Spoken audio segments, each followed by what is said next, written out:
ভৌগোলিক দিক দিয়ে প্রতিবেশী ইরানের সঙ্গে পাকিস্তানের আছে ঐতিহাসিক সম্পর্ক।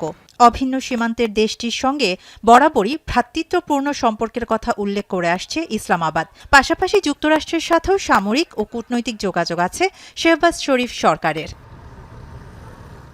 এমন প্রেক্ষাপটে ইরান ও যুক্তরাষ্ট্র দুপক্ষের কাছেই গ্রহণযোগ্য একটি চ্যানেল হয়ে ওঠে পাকিস্তান।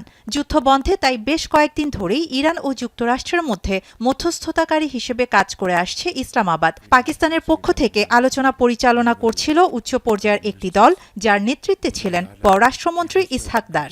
লক্ষ্য ছিল দ্রুত যুদ্ধবিরতির পথ তৈরি করা।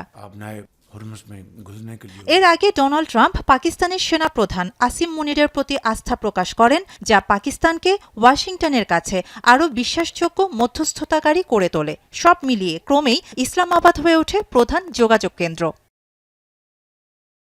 আলোচনা এগিয়ে যেতেই পাকিস্তানের প্রধানমন্ত্রী এক্সে পোস্ট করেন, কূটনৈতিক প্রচেষ্টা দৃঢ় ও জোরালোভাবে এগিয়ে চলেছে, যা অদূর ভবিষ্যতে বাস্তব ফল দিতে পারে। এ সময় প্রেসিডেন্ট ট্রাম্পকে 2 সপ্তাহের জন্য সময়সীমা বাড়াতে এবং ইরানকে একই সময়ের জন্য হরমুজ প্রণালী খুলে দেওয়ার অনুরোধ করেন তিনি। এরপর ভোরের দিকেই যুদ্ধবিরতির ঘোষণা আসে।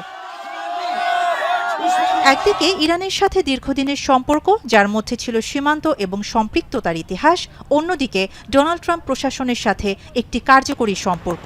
একই সময়ে পাকিস্তানি কর্মকর্তারা মিশর, তুরস্ক ও সৌদি আরবের মতো দেশগুলোর সাথেও বৃহত্তর সমর্থন আদায়ের উদ্দেশ্যে আলোচনা চালিয়ে যাচ্ছিল। এর মাধ্যমেই নিরপেক্ষ ও জোরালো জায়গা করে নেয় পাকিস্তান। শাহানা জাহান, এখন বিশ্ব। নায়াসিনামাইড ও স্যালিসাইলিক সমৃদ্ধ লিলি ফেস ওয়াশ, যা ফেসের ডেড স্কিন সেল দূর করে দেয় দ্বিগুণ ফাস্টার ব্রাইটেনিং।